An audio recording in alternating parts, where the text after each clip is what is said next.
Ini kompetitornya siapa ya? Konteks paham piawai de persona kalian akan menjadi poin besar di sini.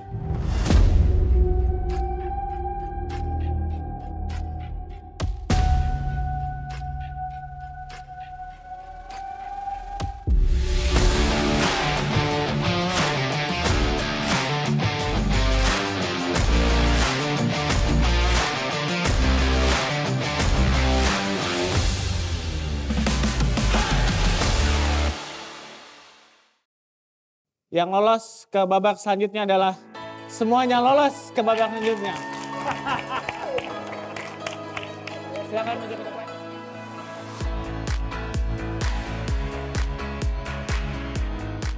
Dalam National Selection fase 2, hanya 45 dari 90 challengers yang dapat memperebutkan sukses tiket untuk bisa berjuang ke tahap selanjutnya.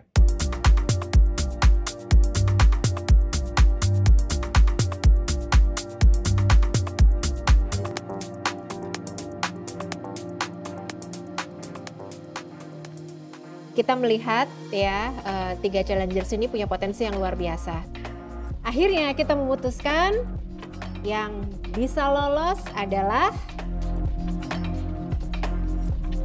tiga-tiganya dapat tiket lolos.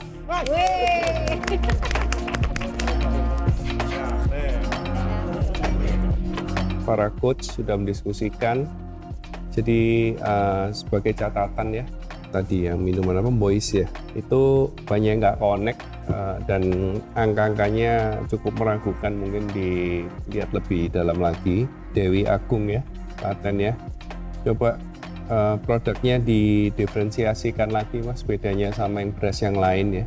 Labuan Jaring Nusantara angkanya juga nggak connect sama projectionnya, jadi mungkin bisa diperbaiki. Atas dasar itu semua para coach memberikan keputusan bahwa untuk kali ini tidak ada yang diloloskan. Saya nggak kecewa, terima kasih sekali atas DSC ini, at least kalaupun saya nggak dapat uang, tapi saya dapat trigger semangat untuk usaha saya lebih maju. Nyangka atau tidak menyangka ya, terus saya nggak gitu mikirin sih. Ya pengen lah, harapan mah ada lah. Cuman saya lebih ketakut, saya kepleset lagi presentasi, cuma waktu 2 menit, kepleset kan blunderan. Cuman kalau nyangka nggak nyangka kita targetin ini sih sebenarnya gitu. Happy banget. Terima kasih. Tapi proses di baliknya, apakah peningkatan produktivitasnya ada penggunaan bahan-bahan yang organik atau nggak organik? Kenapa harus kayu sih gitu loh, maksudnya untuk kebutuhan khusus gitu loh untuk dibuatnya ini dari kayu. Penting bagi para pelaku bisnis untuk paham apa yang sedang mereka jalani. Maka dari itu, DSC Season 14 juga akan mencari mana challengers yang menguasai business environment mereka sendiri. Karena dengan paham akan environment, bisa menentukan bagaimana sustainability sebuah bisnis.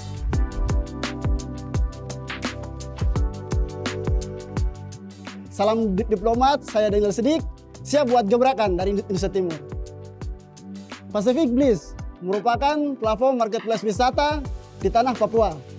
Aplikasi kami ini berawal dari keresahan kami. Para wisatawan, orang-orang di luar dari Papua, mereka sering bilang Papua itu hanya Raja Ampat, terus tidak mengenal potensi lainnya.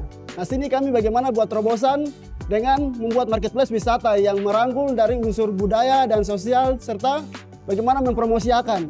Nah, ini yang munculnya platform Pacific Bliss. Ini kan Papua kan sebetulnya punya alam yang indah ya. Iya.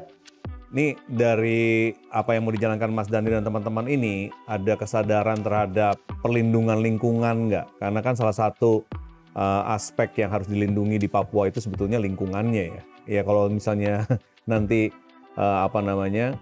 lingkungannya rusak kan ya tidak banyak gitu ya yang bisa dikunjungi. Nah ini bagaimana? Semangat dari teman-teman Indonesia Timur ini penting, terutama untuk tidak berkaca lagi kepada teman-teman yang ada di urban, karena selama ini kan benchmarknya ya kota-kota besar, Jakarta, Surabaya, Medan dan lain sebagainya. Padahal kehidupan suburban ataupun bahkan kehidupan yang di desa ini adalah suatu aset yang menurut saya untuk Indonesia ini adalah suatu masa depan yang jauh lebih baik untuk kita kembangkan. Jadi yang tourism, farming culture, tourism yang berbasis lingkungan, inilah yang harus dikembangkan, tentunya juga mengeluarkan produk juga yang ramah lingkungan. Halo, nama saya Leonardo Sabrata. Saya sedang menjabat sebagai Direktur Smesco Indonesia, tapi background saya kebanyakan di ekonomi kreatif. Kami memutuskan Daniel Pacific Park lolos ke babak berikutnya. Selamat, kamu bisa maju ke depan. Coach tanya begitu ya, pas tanya hal yang saya udah lakukan ya, pasti jawablah sesuai ini Bang ya. Kami udah sering lakukan aktivitas terkait peduli lingkungan, misalnya tadi gabung sama komunitas bersih sampah kah. Kami melakukan penanaman. Tadi saya lihat ada beberapa yang mungkin ada ya highlight ya buat saya gitu. Ada beberapa peserta yang memang spesifik mereka ingin menampilkan eco sensibility ataupun juga pendekatan yang memang environmentally lebih friendly. Salah satunya adalah Seco.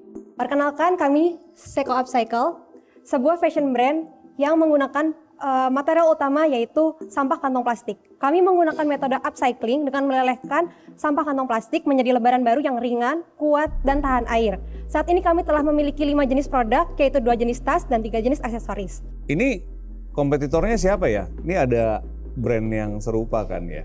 Ada. Iya. Iya. Merek apa tuh yang saya juga lihat kemarin ada di toko yang di Asta itu. Iya, ada Recycling Village namanya. Oke, pertanyaan saya, apakah bahan ini kalian olah sendiri?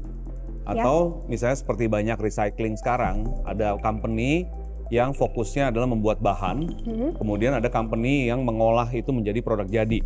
Kalian itu apa?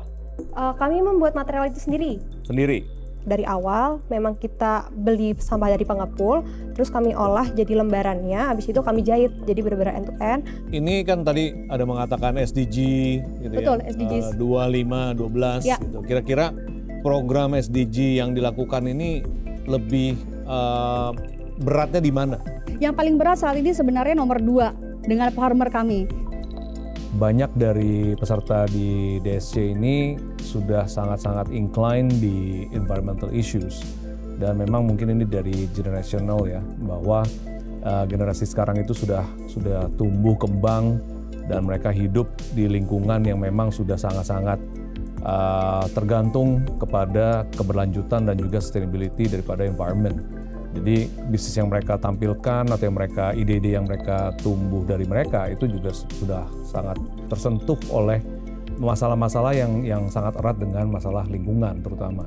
Saya percaya bahwa nantinya tidak ada lagi perbedaan antara bisnis sosial, bisnis yang berbasis eco-conscious gitu kan, atau bisnis lainnya, tapi ini hanya ada bisnis di masa depan yang memang harus sudah sadar sekali terhadap semua isu dan aspek itu secara omni gitu ya, secara menyeluruh, secara 360 yang memang inilah bisnis masa depan.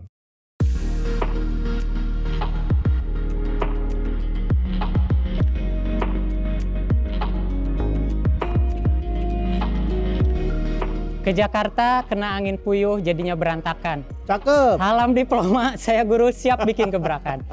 Baik, peduli pertanian terpadu milenial merupakan metode yang inovatif, membuat ekosistem buatan antara pertanian, perikanan, dan peternakan terintegrasi dan berkelanjutan. Serkeren adalah dapur pertama untuk keluarga. Kita bercerita bagaimana ibu-ibu tetap bisa memasak walaupun sibuk. Kita melahirkan produk mulai dari sayuran, ikan, ayam, daging yang telah kita bumbui, siap untuk dimasak. Kita memberikan kepraktisan, keamanan, kehalalan dalam satu paket yang terjangkau. Baik, kan berarti ini untuk produk-produknya Smart Toys ini semua terbuat dari kayu ya? Iya. Oke. Apakah nanti ke depannya tuh kenapa harus kayu sih gitu loh, maksudnya untuk mungkin untuk lingkungan, untuk sebagai ramah lingkungan dan lain-lain, apakah bisa dengan produk kayak recycle dari plastik sendiri, atau misalnya kayunya pun recycle kayu juga, atau memang ada kebutuhan khusus gitu loh untuk dibuatnya ini dari kayu? Apa ya, produknya itu benar-benar sangat bisa bersaing dengan produk-produk dari luar negeri juga. Dan menurut aku itu sangat approach yang berbeda juga dari produk-produk mainan yang ada sekarang ini. Kalau dari kita sendiri, pertama itu ramah lingkungan dan lebih aman daripada recycle dari bahan-bahan plastik, itu aja sih. Dan kita juga ada pakai tapi hanya untuk part-part kecil dari mainan kayunya itu sendiri, dan itu kita ambil dari limbah furniture. kalau ngeliat challengers yang sekarang sangat aware dengan pemahaman mereka penggunaan atau ketika mereka launch produknya itu bagaimana sih dampaknya terhadap lingkungan juga gitu loh. Itu saya ngelihat kayaknya industri sekarang itu sangat paham environmental ini atau sustainability ini sangat bisnis yang seksi juga gitu loh. Beda dari mungkin ketika even saya bangun bisnis saya ini 8 tahun yang lalu itu awareness-nya tuh belum sangat banyak untuk hal itu. Tapi sekarang ini saya ngeliat banyak potensi-potensi yang bagus banget produk yang memang pemahaman sustainability-nya itu sangat tinggi. Nama saya Alia Amitra, saya adalah co-founder dari Tinkerlust.com dan juga Stellar Women. Salam diplomat. Saya siap bikin gebrakan. Saya Via dari Yuspin, pembalut kain pertama di Indonesia dengan antibakterial Silver Plus. Another thing yang aku juga tertarik itu adalah dari Yuspin. Yuspin itu adalah menstrual pad. Itu aku melihat karena itu jalan bisnisnya juga cukup lama ya, sudah 9 tahun dan memang pasti memakan waktu yang cukup lama untuk produk sustainability seperti itu untuk masuk ke market sekarang ini. Tapi saya ngelihat pertumbuhannya itu sangat bagus karena memang edukasi masyarakat itu juga sangat bagus. Jadi pemakaiannya itu juga ramah lingkungan gitu loh dan itu juga sangat higienis juga gitu dan mereka bisa menemukan produk atau bahan yang sangat antibakteri juga gitu.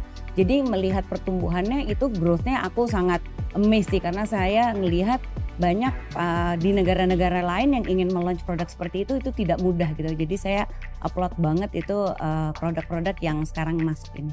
Penetrasinya cukup banyak ini ya, sampai ada puluhan ribu ini. Apa aja yang sudah dilakukan ya edukasi ke masyarakatnya? Kalau untuk penetrasi market ya kita melalui online dan offline tentunya. Online-nya itu dengan endorsement, iklan yang kami juga masif ya iklannya lumayan gitu ya. Kalau online itu sama kerjasama sama community, terus sama Tenakes ya.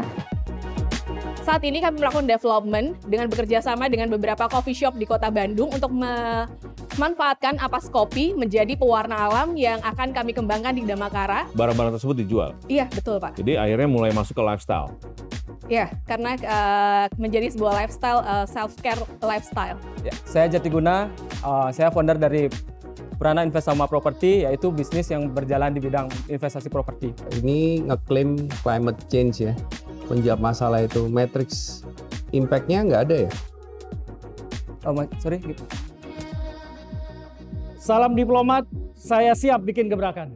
Di antara kalian yang lolos harus bisa menunjukkan bagaimana bisnis is bisnis untuk mengejar profit, eksekusi lapangan operasionalnya, dan responsibility terhadap environment yang sudah ada dalam DNA bisnis kalian itu bisa seimbang dengan si profitnya itu sendiri.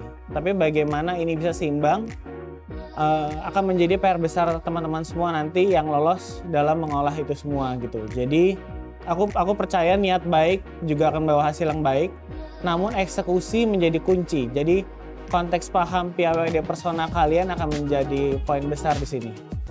Halo, aku Andanu Prasetyo, founder dari Toko Kopi Tuku.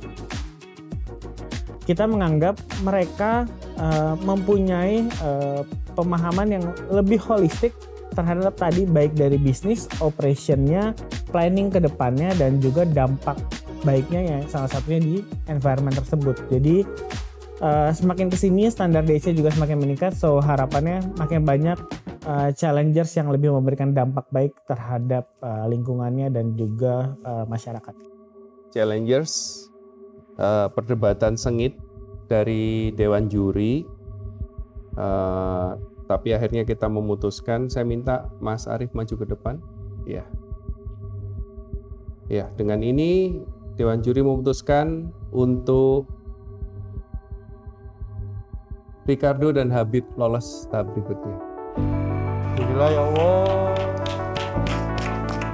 Wah, ini agak-agak epic nih karena disuruh maju sendirian. Karena kan yang sebelumnya 1 tiket. Walaupun di dalam hati tuh udah ini kayaknya nggak lolos nih dalam hati sebenarnya humming. Cuman pas disuruh maju sendirian ya nggak tau lah, terserah kayak gimana. Dan ternyata memang yang lolosnya 2 di grup aku nih. Juri tuh manggil Mas Arief ke depan. Ya udah plus duluan lah. Ini yang giliran yang tadi yang awal yang lolos cuma 1 nih. Ternyata malah 2 yang nggak disuruh maju yang lolos. Gitu sih. Yang awalnya hopeless jadi senang.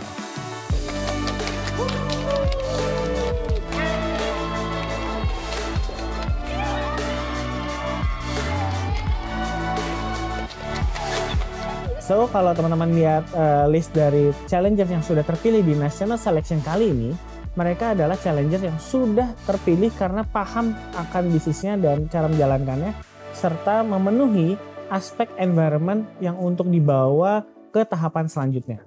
Kita cuma punya sisa 3 success ticket, tapi masih ada 6 challengers yang sama baiknya, sama serunya.